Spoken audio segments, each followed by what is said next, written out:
എല്ലാവർക്കും നമസ്കാരം. ദേവരയിലെ പുതിയൊരു വീഡിയോയിലേക്ക് എല്ലാവർക്കും സ്വാഗതം. യോഗ എല്ലാവർക്കും പ്രിയപ്പെട്ടതാണ്, എല്ലാവർക്കും ഇഷ്ടവുമാണ്.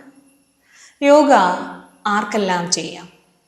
ആർക്കൊക്കെയാണ് യോഗ ചെയ്യാൻ പാടില്ലാത്തത്? എല്ലാവർക്കും യോഗ ഇഷ്ടമാണ്, എന്നാൽ പോലും എല്ലാവർക്കും യോഗ ചെയ്യാൻ സാധിക്കുമോ? ആർക്കൊക്കെയാണ് ചെയ്യാൻ പാടില്ലാത്തത്? ഏതൊക്കെ വിഭാഗത്തിൽപ്പെട്ടവർക്ക് ഏതൊക്കെ വിഭാഗത്തിൽപ്പെട്ട യോഗകൾ ചെയ്യാൻ പാടില്ല? ഇതാണ് നമ്മൾ ഇന്ന് ചർച്ച ചെയ്യപ്പെടുന്ന വിഷയം.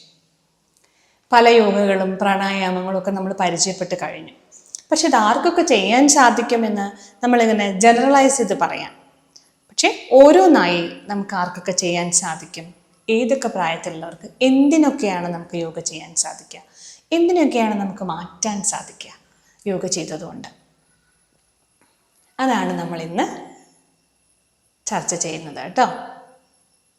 യോഗ എന്ന പദത്തിനർത്ഥം യോഗം, കൂടിച്ചേരുന്നത്. എന്തൊക്കെയാ കൂടിച്ചേരുന്നത്? യോഗത്തിൽ കൂടിച്ചേരുന്നത് മനസ്സും ശരീരവുമാണ്, പ്രകൃതിയും പുരുഷനുമാണ്. മറ്റെല്ലാ വ്യായാമ മുറകളിൽ നിന്നും യോഗ തികച്ചും വ്യത്യസ്തമായി കാണുന്നത് യോഗ ശാരീരികമായ ഫിസിക്കലായിട്ടുള്ള കാര്യങ്ങളെക്കാൾ ഉപരി മനസ്സിനെ കൂടി ചേർത്ത് നിർത്തുന്നു എന്നുള്ളതാണ്. കാരണം മനസ്സാണ് എല്ലാത്തിൻ്റെയും അടിസ്ഥാനമെന്ന് നമ്മുടെ പൂർവികരായ യോഗാചാര്യന്മാർക്ക് അറിയാം. ഇന്ന് നമ്മൾ മോഡൽ സയൻസ് അതിലെത്തി നിൽക്കുന്നുണ്ട്.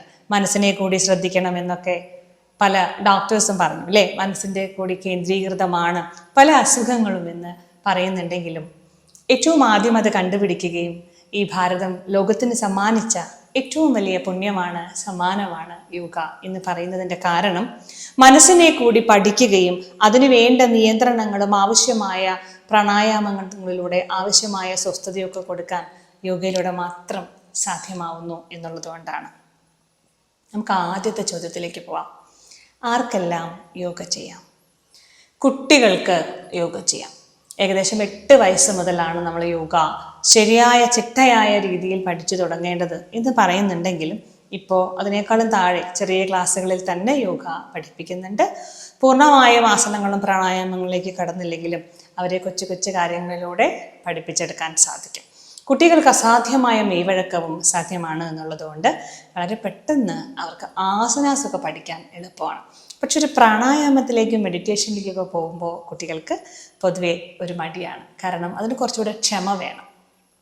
മാത്രമല്ല കേട്ടോ, നല്ല ഹൈപ്പറായിട്ടുള്ള കുട്ടികളിൽ ഒരിടത്തും ഇരുത്തിയാൽ ഇരിക്കാത്ത മക്കൾ, നമ്മൾ പറയില്ലേ അവനൊരു ഇരിപ്പുറയ്ക്കുന്നില്ല എന്ന്.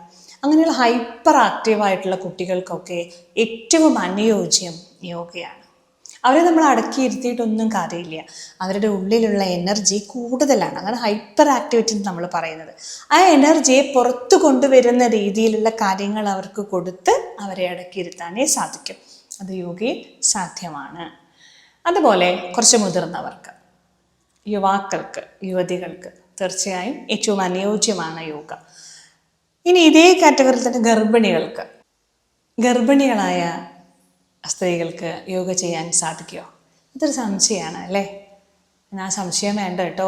തീർച്ചയായിട്ടും ഗർഭിണികൾക്ക് യോഗ ചെയ്യാം.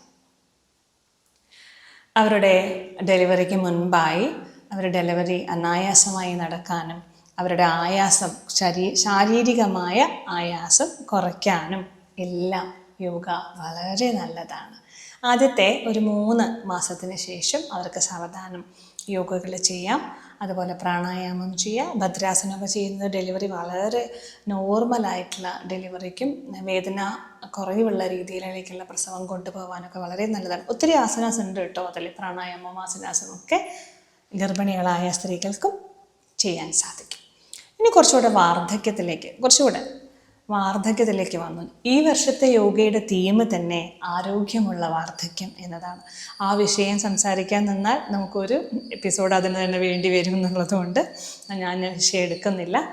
വാർദ്ധക്യമുള്ള ആളുകൾക്ക്, അതായത് വയോജനങ്ങളിലേക്ക് ഒരു 50 above വരുന്ന ആളുകൾക്ക് യോഗ ചെയ്യാൻ സാധിക്കുമോ? തീർച്ചയായിട്ടും ഒരു ചികിത്സയ്ക്കും പകരമല്ല യോഗ, മറിച്ച് ആരോഗ്യമുള്ള മനസ്സിനും ശരീരത്തിനും അനിവാര്യമായ ഒന്നാണ് യോഗ. ഈ പ്രായത്തിലുള്ള ആളുകൾക്കും യോഗ ചെയ്യാം. ഇനി താഴെ ഇരിക്കാൻ ബുദ്ധിമുട്ടുള്ള ആളുകൾക്ക്, കാൽമുട്ട് വേദനയുള്ള ആളുകൾക്ക്, മസിൽ പെയിനുള്ള ആളുകൾക്ക്, ഷുഗർ, പ്രഷർ, കൊളസ്ട്രോൾ, ജീവിതശൈലി രോഗങ്ങൾ പിടിമുറുക്കി ഇരിക്കുന്ന ആളുകൾക്ക്, ഇവർക്കെല്ലാം ഏറ്റവും ലളിതമായ രീതിയിലിരുന്ന് യോഗ ചെയ്ത് ഈ അസുഖങ്ങളിൽ നിന്നൊക്കെ അവർക്ക് മാറി നിൽക്കാൻ സാധിക്കും. ഇത് യോഗ അധ്യാപിക എന്ന രീതിയിൽ നമ്മൾ യോഗ ശാസ്ത്രീയമായ രീതിയിൽ പഠിച്ചു എന്നതുകൊണ്ടോ മാത്രം പറയുന്നതല്ല, മറിച്ച് അനുഭവങ്ങളിൽ നിന്നാണ്. ഇഷ്ടം പോലെ അമ്മമാരും അച്ഛന്മാരുമാണ് ഷുഗർ 15 വർഷത്തെ ഷുഗറുള്ളവരെ, 20 വർഷത്തെ ഷുഗറുള്ളവരെ, ഒരു മധുരമുള്ള ചായയോ മധുരമുള്ള ഒരു പലഹാരമോ വർഷങ്ങളായി കഴിക്കാത്ത അമ്മമാരൊക്കെ ഷുഗർ നന്നായി കുറഞ്ഞു കേട്ടോ, ഞാൻ ഇന്ന് മരുമകൾ എനിക്ക് മധുരമുള്ള ചായ തന്നു, അല്ലെങ്കിൽ മധുരമുള്ള അട കഴിച്ചു ടീച്ചറേ എന്ന് വന്ന് പറയുന്ന അവരുടെ മുഖത്തുണ്ടാവുന്ന സന്തോഷമില്ലേ, അതാണ് ഒരു യോഗ അധ്യാപിക എന്ന രീതിയിൽ എനിക്ക് കിട്ടുന്ന ഏറ്റവും വലിയ അവാർഡ്. അപ്പോൾ സംശയിക്കേണ്ട, 50 വയസ്സിന് മുകളിലുള്ള ആർക്കും യോഗ ചെയ്യാം. നടക്കാൻ ബുദ്ധിമുട്ടുണ്ടെന്ന് വയ്ക്കൂ, നിങ്ങൾക്ക് നടക്കാൻ കുറച്ച് ബുദ്ധിമുട്ടുണ്ട്, കൂണി കയറാൻ പറ്റില്ല, അല്ലെങ്കിൽ കുറച്ച് ദൂരം നടന്നു പോകാൻ സാധ്യമല്ല, വേണ്ട, നിങ്ങൾക്കിതുപോലെ കസേരയിൽ ഇരുന്നു കൊണ്ട് നിങ്ങൾക്ക് എങ്ങനെയാണോ സാധിക്കുക ആ രീതിയിൽ യോഗ ചെയ്യാൻ സാധിക്കും. ഓക്കെ, ഇനി ആരൊക്കെയാണ് യോഗ ചെയ്യാൻ പാടില്ലാത്തതെന്ന് നോക്കിയാലോ. നമുക്ക് പനി പിടിച്ച് കിടക്കാമെന്ന് വയ്ക്കും, അത് ഏത് പ്രായത്തിലുള്ള ആളായിക്കോട്ടെ കേട്ടോ, കുട്ടികളോ ഗർഭിണികളോ പ്രായമായവരോ മുതിർന്നവരോ ആരും ആവട്ടെ, പനി പിടിച്ചിരിക്കുന്ന സമയത്ത് യോഗ ചെയ്യാൻ പാടില്ല. അതുപോലെ നമുക്ക് വയറിന് അസ്വസ്ഥതയുള്ള സമയത്ത് നമ്മൾ യോഗ ചെയ്യാൻ പാടില്ല. ഹൈ പ്രഷറുള്ള സമയത്ത് യോഗ ചെയ്യാൻ പാടില്ല. BP ഒക്കെ നോർമൽ ആയിട്ടുള്ള സമയത്ത്, ഇയർ ബാലൻസിൻ്റെ പ്രശ്നം നടന്നുകൊണ്ടിരിക്കുകയാണ്, അതായത് നമ്മളൊന്ന് തല കുനിയോ ഒക്കെ ചെയ്താൽ തല കറങ്ങി വീഴുന്ന ഒരാളാണെങ്കിൽ തീർച്ചയായിട്ടും അത് ചെയ്യരുത്. ആ സമയം വിട്ട് യോഗ ചെയ്ത് തുടങ്ങിയാൽ നിങ്ങൾക്ക് തീർച്ചയായും ഇയർ ബാലൻസിൽ നിന്ന് മോചനം നേടാം കേട്ടോ. അതുപോലെ ഗർഭിണികളായ സ്ത്രീകളുടെ പൂർണ്ണമായ റെസ്റ്റ് പറഞ്ഞിട്ടുള്ള ആളുകളാണ്, അല്ലെങ്കിൽ അവരുടെ ഡെലിവറി സമയം, അതായത് പ്രഗ്നൻസി സമയത്ത് എന്തെങ്കിലും കോംപ്ലിക്കേഷൻ ഉണ്ടെങ്കിൽ തീർച്ചയായും നിങ്ങളൊരു ഡോക്ടറുടെ നിർദ്ദേശപ്രകാരം മാത്രമേ യോഗ അഭ്യസിക്കാൻ പാടുള്ളൂ. അതുപോലെ സർജറി കഴിഞ്ഞിട്ടുള്ള ആളുകൾ, എന്തെങ്കിലുമൊക്കെ സർജറി അടുത്ത് കഴിഞ്ഞിട്ടുണ്ട് എന്നിട്ടുണ്ടെങ്കിൽ, അങ്ങനെയുണ്ടെങ്കിൽ അവർ യോഗ ചെയ്യാൻ പാടില്ല. ഇനി യോഗയിലെ ആസനാസ് മാത്രമാണോ? അല്ല. അതുകൊണ്ട് ശാരീരികമായ ബുദ്ധിമുട്ടുള്ള ആളുകൾക്ക് ആസനാസ് ചെയ്യാൻ ബുദ്ധിമുട്ടുണ്ടെങ്കിൽ ഒരു കാരണവശാലും അത് ചെയ്യേണ്ട, മറിച്ച് അതിനേക്കാൾ ഗുണം ചെയ്യുന്നവയാണ് നമ്മുടെ പ്രാണായാമവും ധ്യാനവും. അത് പരിശീലിക്കാമല്ലോ. കൃത്യമായ നമ്മൾ ഭസ്ത്രിക, ഓംകാരമായിട്ടുള്ള ധ്യാനം, പ്രാണായാമങ്ങൾ, നാഡീശുദ്ധി, ഇതൊക്കെ നമ്മൾ നാഥാനുസന്ധാനം, അനുലോമ വിലോമ, ഇതൊക്കെ നമ്മൾ വീഡിയോ ചെയ്തിട്ടുണ്ട്. ഇതൊക്കെ വളരെ ഈസി ആയിട്ട് നിങ്ങൾക്ക് വീട്ടിലിരുന്നുകൊണ്ട് തന്നെ ചെയ്യാവുന്നതാണ്. പക്ഷെ അതിൻ്റെ റിസൾട്ട് നിങ്ങൾക്ക് ചിന്തിക്കാൻ പറ്റുന്നതിലപ്പുറമാണ്. ഭ്രാമരി, സ്ട്രെസ് കുറയ്ക്കാൻ ഒക്കെ. ഈ കുട്ടികൾ എന്തിനാണെന്നറിയോ യോഗ ചെയ്യുന്നത്? കുട്ടികളുടെ ഏകാഗ്രത വർദ്ധിക്കാനും ഓർമ്മശക്തി വർദ്ധിപ്പിക്കാനുമാണ്. കുറച്ച് മുതിർന്നവരുടെ അവരുടെ ജോലിയിലുള്ള സ്ട്രെസ് കുറയ്ക്കാൻ, അവരുടെ മെമ്മറി പവർ കൂട്ടാൻ, സ്ട്രെസ് റിലീസ് ആവാൻ ഒക്കെയാണ് അവർ യോഗ ചെയ്യുന്നത്. കുറച്ച് പ്രായമായവർ ചെയ്യുന്നത് അവരുടെ ശാരീരികമായ അസ്വസ്ഥതകൾ, മസിൽ പെയിനും ജോയിൻറ്റ് പെയിനും ഒക്കെ ഉണ്ടാവുന്ന കാലമാണത്. അവരെ അതിൽ നിന്നൊക്കെ മാറ്റി നിർത്താൻ യോഗ അനിവാര്യമാണ്. അപ്പോൾ മനസ്സിലായല്ലോ ആർക്കൊക്കെയാണ് യോഗ ചെയ്യാൻ പാടുള്ളത്, ആരൊക്കെയാണ് യോഗ ചെയ്യാൻ പാടില്ലാത്തത്. യോഗ ജ്ഞാനിയേക്കാൾ തപസ്വിനിയേക്കാൾ, ഭഗവത്ഗീതയിൽ പറയുന്നുണ്ട്, തപോജ്ഞാനിയേക്കാൾ ജ്ഞാനവൃദ്ധനേക്കാൾ ഒക്കെ, ഒരു ജ്ഞാനിയേക്കാളും ഒരു തപസ്വിയേക്കാളും ഒക്കെ മുകളിൽ ശ്രേഷ്ഠൻ യോഗിയാണ് അർജുന.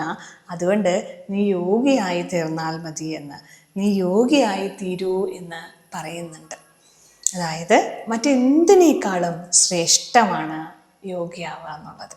യോഗ പഠിക്കുക, യോഗ അഭ്യസിക്കുക, യോഗ ജീവിതചര്യയാക്കി മാറ്റുക.